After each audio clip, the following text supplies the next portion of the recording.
Bobosini jonsiz tanasini ko'rgan Yuji bobosini olib ketishayotganda ko'z yoshlarini zo'rg'a tiyib turdi. Undan keyin dafn marosimi hujjatlarini to'ldirayotganida bir Kurutoy bola paydo bo'lib, u o'g'irlagan la'natlangan buyumni berishini talab qildi. Lekin Yuji buyum do'stlarida ekanligini aytdi va ular bugun kechqurun muhrni ochishlarini aytib o'tdi. Fushiguro buni eshitib, do'stlari o'lim yoqasida ekanligini aytdi. Ular maktabga yugurishayotganda qanaqadir kuchli to'siq Yujini to'xtatib qoldi. Shu uchun Fushiguro unga orqada qolishini aytdi. Maktab ichida la'nat Yujini do'stlaridan birini yeyishni boshlagan edi. Boshqasi esa Sakini ushlab olganda, Fushiguro o'zini itlarni chaqirib koridorga bostirib kirdi. Tashqarida Yuji do'stlarini o'lishi mumkinligini tushundi, lekin bobosini so'nggi so'zlari yodiga tushdi. Kuchingni boshqalarni qutqarish uchun ishlat. Fushiguro oldinga intilayotganda, ko'z oldida Sakini badbashara tanasini ushlab turgan ulkan la'nat paydo bo'ldi. Yuji do'stlarini o'lishiga yo'l qo'ya olmasdi. La'nat qizni barmoq bilan birga yutib yubormoqchi bo'lganida, Yuji derazadan sakrab la'natga qarab uchdi va unga musht tushirib, "Mani hali do'stlarim yashashadi" deb balandla aytdi. Shu payt Fushiguro la'natni ikkiga bo'lib tashladi va barmoqni yutilmagani mo'jiza deb o'yladi. Chunki uni yutgan odam dunyodagi eng kuchli la'natlangan energiyaga ega bo'lardi. Shu payt Yujining tepasida la'nat paydo bo'la boshladi. Fushiguro uni itarib yubordi va o'zi la'nat ostida qoldi. Ammo ulkan maxluq uni devorga uloqtirdi. Keyin shunday zarba berdiki, butun bino qulab tushdi. Gigant maxluq unga qarab yugurayotganda, Fushiguro o'zini la'nat texnikasini ishlata olmadi, lekin Yuji maxluqni yerga yiqitdi. U uni hujumlardan qochib ko'prikdan sakradi va sochidan ushlab ko'zga musht tushirdi. Lekin ko'z o'sha zahoti tiklandi. U bobosining so'zlariga amal qilishga qat'iy qaror qilgandi. Ammo la'nat uni havoga uloqtirib yubordi. Yuji qo'lidan barmoqni uchirib yuborgach, uni og'zi bilan tutib olish uchun sakradi. Maxluq endi uni yutmoqchi bo'ldi. O'lishdan oldin u hammani qutqarish uchun boshqa iloj yo'qligini tushundi va barmoqni yutib yubordi. Buni ko'rgan Fushiguro Yuji o'ladi deb o'yladi. Lekin milliondan bir imkoniyat bor edi. Milliondan bir imkoniyat Sukunani qayta tug'ilishi sodir bo'ldi. U yangi davrda begunoh qurbonlar va maza qilib yeydigan ayollar bilan to'la dunyoda qayta tug'ilganligini angladi. Fushiguro unga joyida turishini, uni quvib chiqarishini aytdi. Lekin shu payt butun animedagi eng kelishgan seksi gigachat alfa paydo bo'lib, la'nat haqiqatan ham birlashganligini angladi. U Yujidan 10 soniyaga Sukuna bilan almashishini so'radi. Yuji ikkilandi. Gojo xavotir olmasligini aytdi, chunki u eng kuchli sehrgarman deb aytdi. Sukuna o'sha lahzada ko'prikni portlatib yubordi. Gojo uni ustida o'tiribdi. Sal Kurutoyligini ko'rsatib qo'ymoqchi ekanligini aytdi. Shu lahzada shunaqangi kuch bilan musht tushurdiki, shunga qaramay Sukuna binoni portlatish uchun la'natlangan energiyasini ishga soldi. Biroq u Gojoni hattoki tirnay olmaganligini ko'rdi. Lekin uni qatl qilish uchun hushidan ketkazib, boshga sekin urib qo'ydi. Fushiguro Gojodan uni hayotini saqlab qolishini so'radi. U Yujining xunuk basharasi nima uchun qatl qilinayotganligini aytib berdi.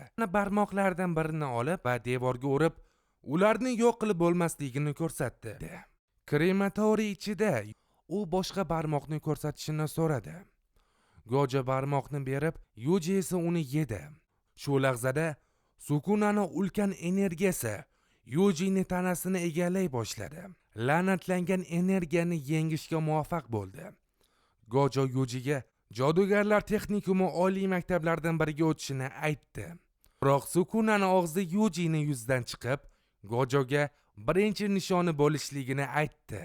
Yuji Sukunaga yutqizadimi deb so'raganida, Gojo "Men albatta yutaman, jigar, xavotir olma" deb javob berdi. Unga yotoqxonasini ko'rsatgach, Gojo uni Kyusijaki degan xunuk badbashara qiz bilan tanishtirdi. Vazifalari ichkaridagi la'natni o'ldirish ekanligini aytib, o'zi ketib qoldi. Boshqa maktab xodimlaridan biri osmondan parda tushirib, ularni tashqi dunyodan yashirdi. Fushigiro esa la'natga yo'l ko'rsatish uchun ilohiy itlarni chaqirdi. Lekin ular ichkariga kirishi bilan Fushigiro to'xtashlarini baqirdi. Chunki ular ulkan tug'ma hudud ichida ekanliklarini va chiqish yo'li g'oyib bo'lganligini angladi. Shunga qaramay ular bino ichkarisiga kira boshlashdi. Yuji bir ahmoqning murdasini ko'rib, uni tashqariga olib chiqib, odamga o'xshab dafn qilmoqchi bo'ldi.